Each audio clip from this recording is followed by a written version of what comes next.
nous recevons Nassuf Eddine Darwesh, conseiller municipal de l'opposition à Mamoudzou et vice-président du MODEM à Mayotte. Bonjour Darwesh Eddine Nassuf.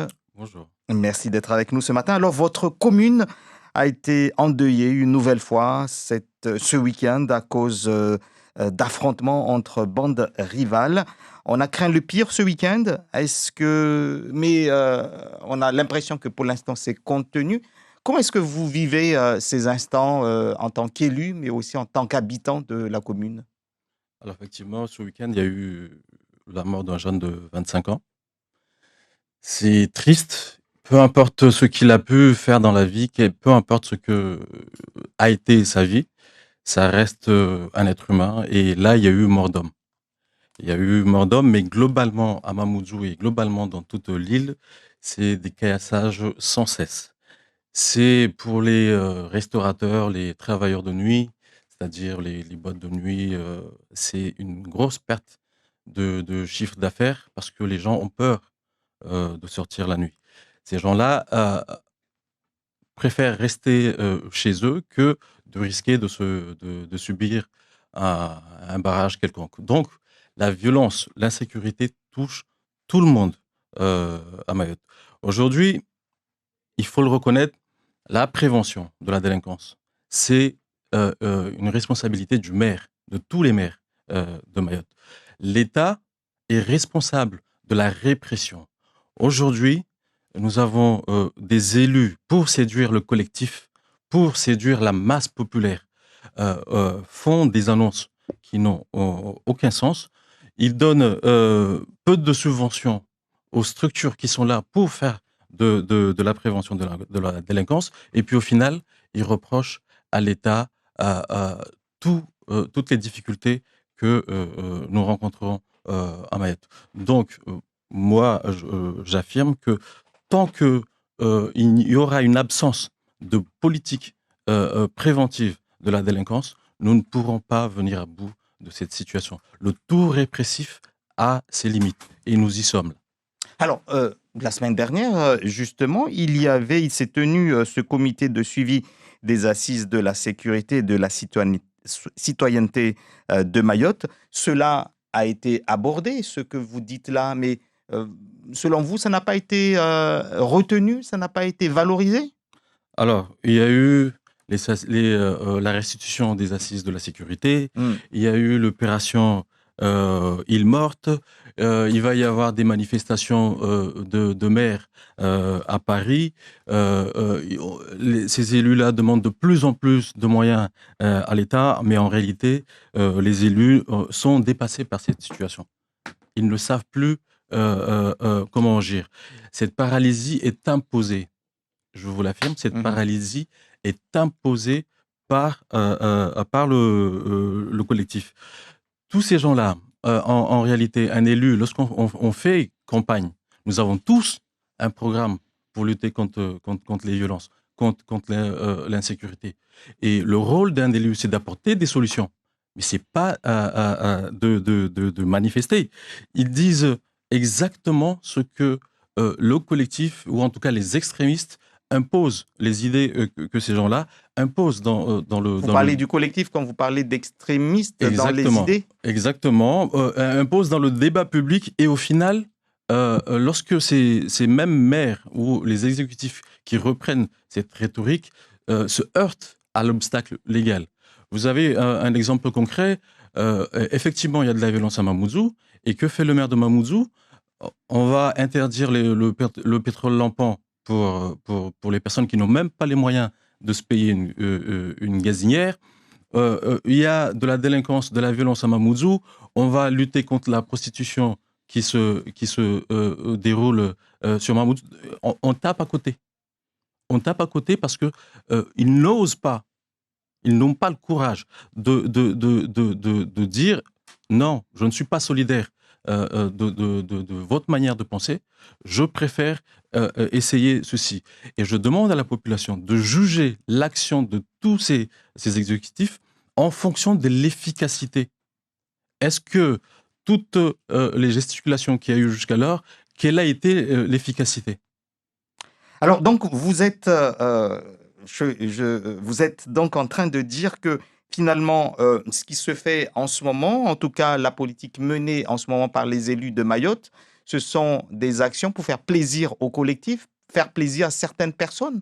C'est qu'ils ne sont pas libres, ils n'osent pas Hmm. avoir une opinion divergente, ils n'osent pas aller au cœur du problème.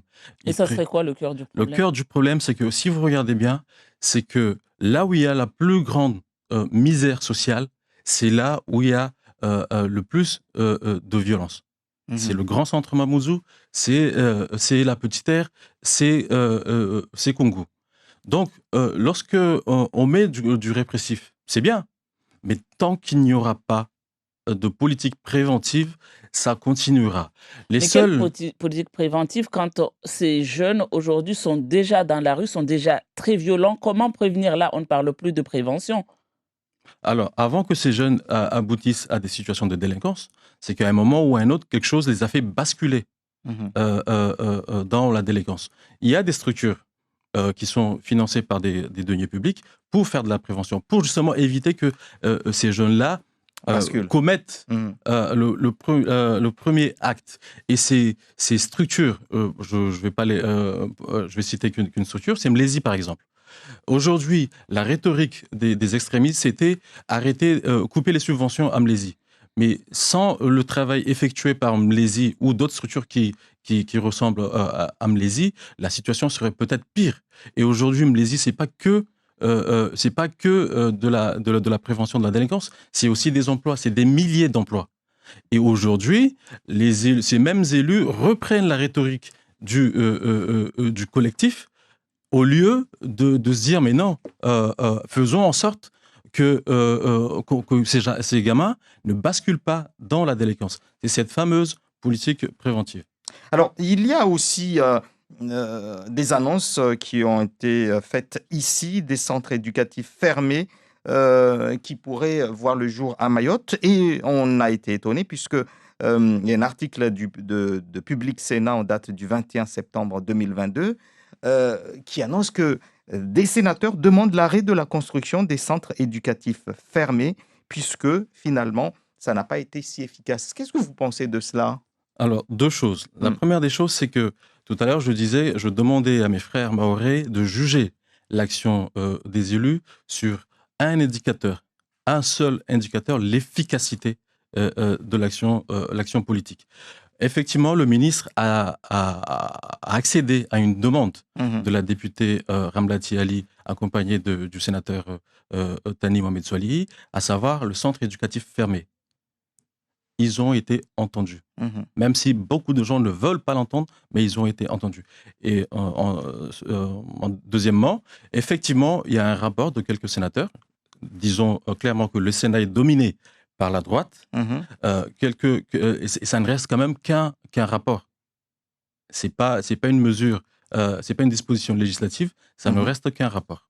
Mais un rapport qui, quelque part, soutient le fait qu'il n'y a pas réellement non plus là une efficacité. Mais on peut essayer, c'est ça ce que vous dites, Je du coup? pense qu'il faut essayer parce que rien n'a été mis en place réellement, à part quelques structures financées par le département qui œuvrent pour éviter à ce que ces jeunes basculent dans la délinquance. Alors, il y a quelques années, quelques mois, on voyait également des essais avec les gilets jaunes, les maillots jaunes, les réservistes, les services civiques. Tout ça, ça a disparu.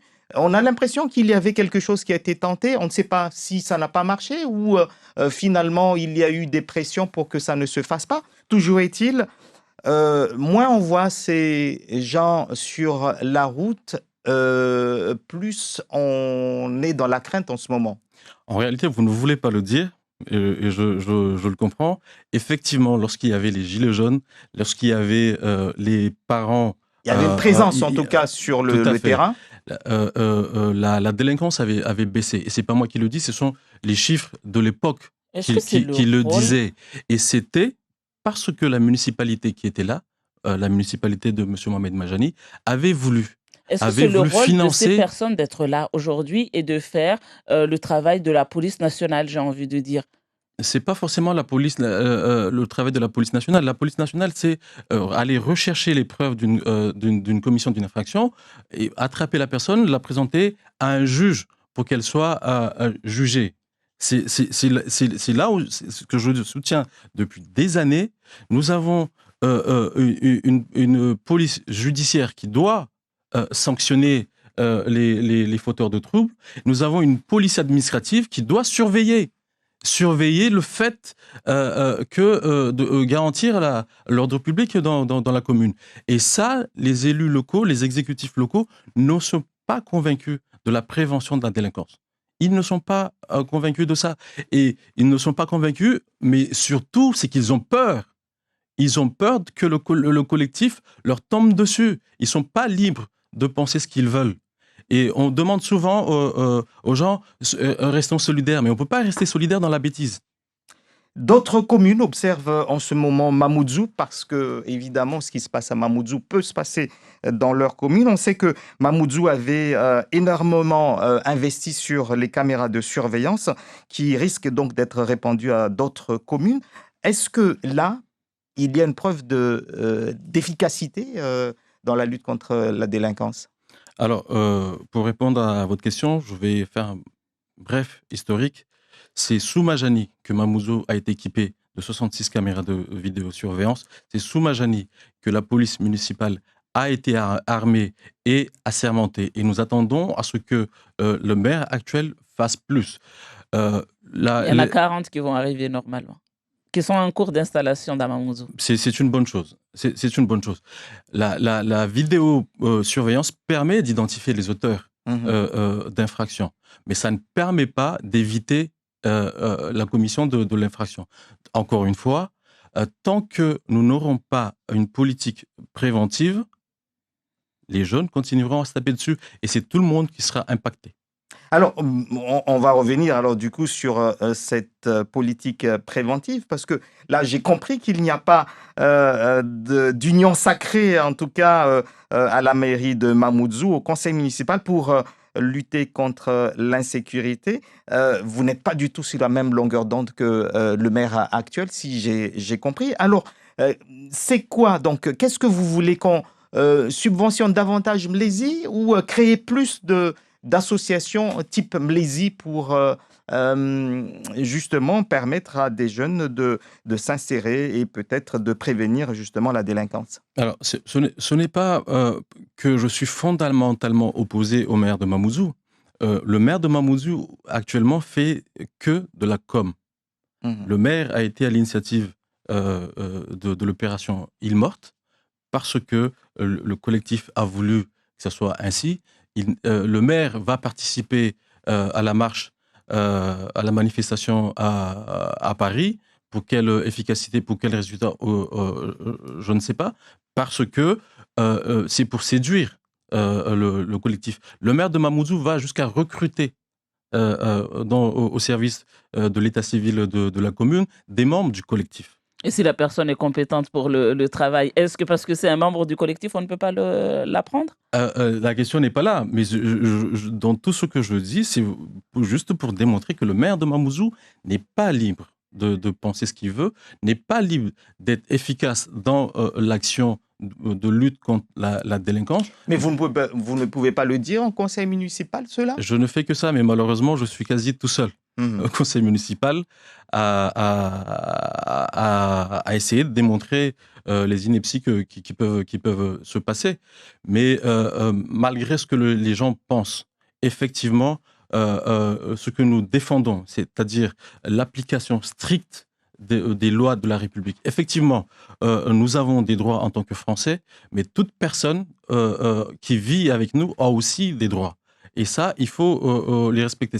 Cette pensée est minoritaire, je le conçois parfaitement, mais je peux vous assurer que les gens commencent à réfléchir par eux-mêmes. Regardez comment se comporte la députée de la circonscription 1, qui ne s'adresse pas à notre intelligence lorsqu'elle communique dans les réseaux sociaux, mais vise à dire ne fait que dire ce que les gens ont envie d'attendre. Elles se servent de la colère qui monte. Parce qu'effectivement, nous sommes caillassés tous les jours. On nous impose des barrages tous les jours. Nos voitures sont détruites au bout de quelques mois après l'achat. Elle ne joue que sur ça, mais pour ce qu'elle fait, elle a été aux États-Unis, mais quel résultat? Alors là, vous dites qu'il y a quand même donc beaucoup d'élus, par exemple, qui ont participé à cette journée île morte, et tous ceux-là, donc, du coup, sont à la solde des collectifs. Il y en a eu que 2, je crois, qui n'ont pas participé, suivi. Donc, tous les autres à Mayotte en ce moment sont à la solde des collectifs et n'ont pas de juge-arbitre. C'est parce qu'on a peur, en réalité. Ils ont peur. Ils ont peur parce qu'on nous dit « soyons solidaires ». Soyons solidaires. La dernière fois, j'ai entendu Issa Abdou, plutôt, qui était à la même place, qui parlait de Bérésina, mais comment il a été fusillé dans les réseaux sociaux. Ici, on nous impose une seule et unique vision des choses. Et la personne qui ose penser autrement, elle se fait assassiner par les réseaux, dans les réseaux sociaux. Et si le jour je ferai de la politique pour être aimé, alors je préfère arrêter. Je préfère dire les choses, porter des idées. Elles sont bonnes ou mauvaises, mais au moins qu'on puisse réfléchir ensemble sur ce que les autres disent et ce que nous, de notre camp, disons. Merci beaucoup, Nassuf Eddine Darwesh, d'avoir été l'invité de Zakweli. Je rappelle que vous êtes conseiller municipal de l'opposition à Mamoudzou et vice-président du MODEM à Mayotte.